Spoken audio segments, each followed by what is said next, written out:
Happy lunch hour, gang, for a Saturday. I've been sitting here this morning breaking up heads of garlic and stuff like that. Time to get out and plant my garlic. So that's one of my projects for today. Another one, of course, will be to install dash cams in my car. Yeah, there's a reason for that. Might show you that. We'll see what happens. But that's not what I want to talk about today. Just kind of where I've been going. A lot of questions, not only on YouTube, but on Twitter and Facebook and even in the media. What happened after the election, right? Where was all the violence that everybody, myself, other channels, people were talking about on Facebook, the media was all over it. Where was the violence? We didn't have much. I mean, there were little bits. I mean, you had some issues in Seattle, in Portland, in New York City where there were some protests, but we didn't have burning downs of buildings and fire bombings and things like that, like we expected once Kamala Harris got her ass handed to her. That's probably why we didn't see the violence, because it wasn't even remotely close. This was it. And the left, they had no way of coming up and saying, oh, we got cheated or something like that. I mean, even though right now they're still trying to cheat in, say, Pennsylvania, where you have the Bucks County commissioners wanting to count ballots that the Supreme Court, the Pennsylvania Supreme Court, has already said are invalid, and they're going to count them anyway. And you had a city council or county commissioner come up and say, well, everybody breaks the laws anyway, right? We reject all three categories of these ballots. Your motion is to reject or dismiss the challenges in this category in front of you? Correct, yep. Not going to second that, mostly because I think we all know that precedent by a court doesn't matter anymore in this country, and people violate laws anytime they want. So for me, if I violate this law, it's because I want a court to pay attention to it. Yep. That's the violence, if you will, that we're seeing. There wasn't going to be the physical violence because it wasn't close. So rather than that, what we're going to do, the Democrats meaning, is we're just going to violate the law. She just said it. You heard it with your own ears. She doesn't care what the courts say, okay? This is how bad it's gotten, that for the last 4 years, we've all heard the term lawfare. This is what the left is going to do to get to their ultimate goal of globalist, communist utopia, right? Hey, if we can't win fair, we'll cheat. Just like they did in 2020, we never were able to get anybody to listen. The entire public knew that the cheat was on and Joe was illegitimate, but no. Now they're just going to come out in an open forum on tape, on video, saying, hey, we don't care about the laws. What I say is more important, okay? But that was just Bucks County, Pennsylvania. And they're going to try to keep Dave McCormick out of his, rightfully won Senate seat and put Bob Casey back in. They're going to see if somehow they can manage to flip the election to Kamala Harris. Not that it matters. Trump won every swing state anyway. I mean, it was a resounding victory. Trump is now the first president, first Republican ever to go over 75 million votes. First candidate ever, because nobody can tell me with a straight face that Joe Biden legitimately got 81 million votes. I'm sorry. That's bullshit. Sorry. Okay. But this was just Bucks County. I want you to understand the lawfare that is going on in Washington, D.C. Now, those of you guys that live in North Carolina, you might be familiar with the name of Wiley Nickel. Wiley Nickel is a congressman, Democrat of course, from North Carolina, who yesterday openly stated on the floor of the House of Representatives that he was proposing sedition as a solution to the Democrats getting their asses handed to them 2 weeks ago. I want you to watch this. It's a couple of minutes long, but I want you to listen to what he's talking about.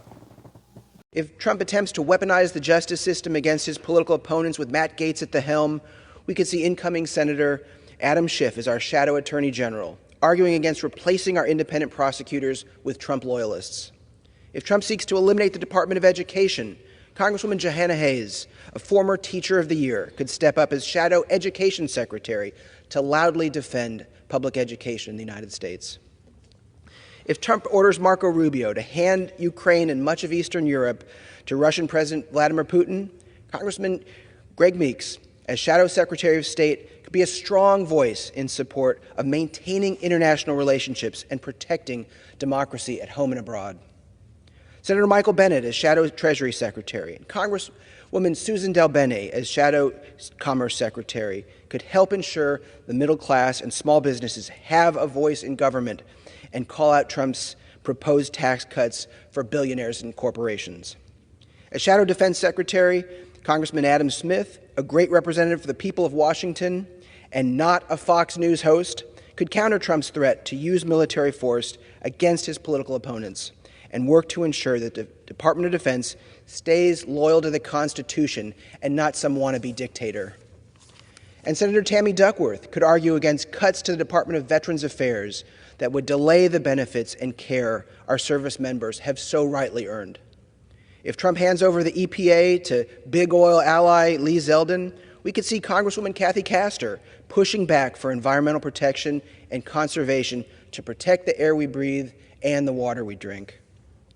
And if Trump pushes to ban abortion nationwide, Congresswoman Rosa DeLauro could step in as Shadow Secretary of Health and Human Services to defend women's right to choose and argue against the gutting of Medicare by Trump and his cronies.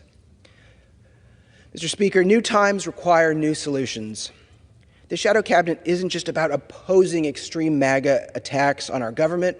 It's also about making clear what we stand for, not just what we're against. All right. Interesting, huh? This is what he's calling for. So why do I call this a seditious act? Let me give you what the legal definition of sedition is, and you can read this with me. Sedition is overt conduct, such as speech or organization, that tends toward rebellion against the established order. Sedition often includes subversion of a constitution and incitement of discontent toward or insurrection against established authority. Gee, does that sound like exactly what he was talking about? It was a speech geared toward rebellion of the established order, in other words, the legitimate election of Donald Trump and the House of Representatives and the Senate, okay, wanting to subvert the Constitution by Congress picking the cabinet as opposed to the president picking the cabinet. Well, is that the truth? Well, let's take a look at this. Congress is not all-powerful. You guys have all heard of separation of powers. Congress does not get to pick the executive branch. That's completely unconstitutional. In order to understand this, you got to understand how our government works, okay? We all know we have three separate but equal branches of government. We've got the executive branch, the legislative branch, and the judicial branch. Congress, both houses, of course, is the legislative branch. They make the laws. The Supreme Court and all the federal courts underneath them, okay, is the judicial branch. And the White House, including the vice president, all the executive departments like the Department of Justice, the Department of Defense, State Department, et cetera, and cabinet members are part of the executive branch. So again, we go back to separation of powers, okay? We have executive branch, we have legislative branch. The legislative branch, Congress, does not get to pick the cabinet at all. That's in the Constitution. Article 2, Section 2 of the U.S. Constitution says, the President shall nominate and with the advice and consent of the Senate shall appoint ambassadors, other public ministers and consuls, judges in the Supreme Court, and all other officers of the United States. I want you to listen to that first part. With the advice and consent of the Senate. Nowhere does the Constitution say chosen by or even approved by, nor does it say anywhere that the legislative branch can appoint anyone. What Congressman Nickel here has done is a treasonous act. It is a direct violation of the Constitution. It is a seditious act. He is attempting, on the floor of the House of Representatives, in an open public, on tape, on record, calling for a shadow cabinet, which is a blatant violation of the U.S. Constitution. Now, you'll get liberals come out and say, oh, no, he's not serious. Well, if you're not serious, then you shouldn't have said it on the floor of the House. Okay? You shouldn't have given a speech with a nice big poster behind you, right? Well, we don't charge people for sedition. Really? Let's go back to the 13th of January, 2022, where 11 members of the Oath Keepers, including founder Stuart Rhodes, were charged with seditious conspiracy for their involvement of January 6th. You know, that boogeyman that the Democrats still try to drag out all over the place? Yeah, okay. 3 of the charged Oath Keepers were basically threatened enough to plead guilty, becoming the first people convicted since 1995 of sedition, okay? On the 29th of November, 2022, after pleading not guilty, okay, Stuart Rhodes was convicted of sedition, becoming the first person convicted in 27 years, okay, and sentenced to 18 years in prison. Oh, well, that's just an isolated incident.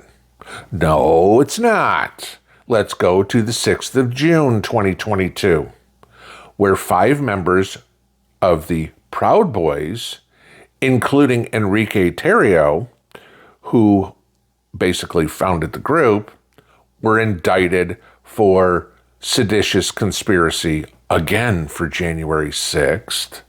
Oh, and Tarrio was sentenced to 22 years in prison.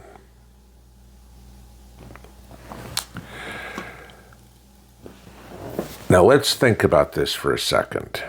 January 6th, where the only people that were killed were the protesters by the Democrat machine, by the Capitol Police.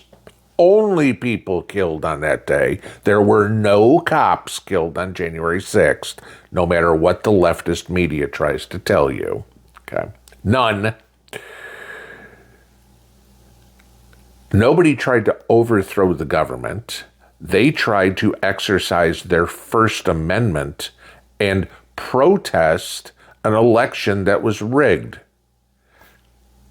Kind of like what I said earlier, the protests in Seattle or Portland or New York protesting an election, even though this one wasn't rigged. Okay. But they still protested. Where are any of those people from Portland or Seattle or New York up in federal court being charged with sedition? Oh, they're not. Laws for thee and not for me. Is that, again, how the way we're going? But going back to Congressman Nickel.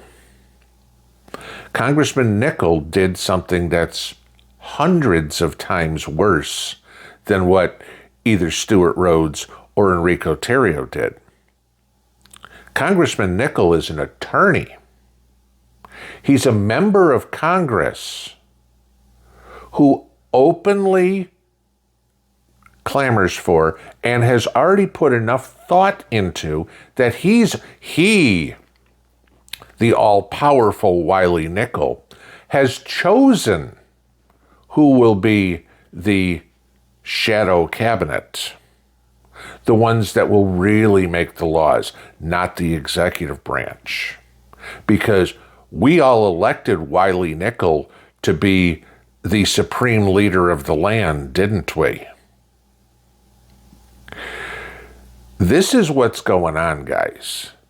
We didn't see the violence because they got their ass handed to them.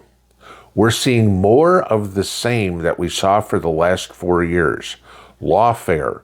This is a congressman who wants the Senate, wants the House of Representatives to overthrow Donald Trump's presidency, Donald Trump's mandate, Donald Trump's constitutional authority to choose his own cabinet because we, the people, decided that he was the one that we wanted to make those decisions. I didn't vote for Wiley Nickel. Matter of fact, until yesterday, I'd never even heard of Wiley Nickel. Don't care who he is. I don't live in North Carolina. Okay? Those of you that do, here's one numbskull that needs to be tossed out of Congress so fast it ain't funny. This is what we're up against. Everybody, we've all heard, calm before the storm, nothing's going on. Gee, it's eerily quiet.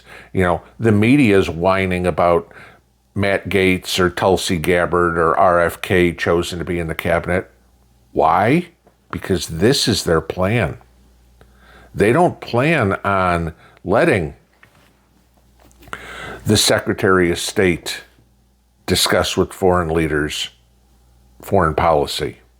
They don't plan on letting the Attorney General handle legal matters for the United States. They plan on putting their own people in over all of our dead bodies, Congressman. Pinball out.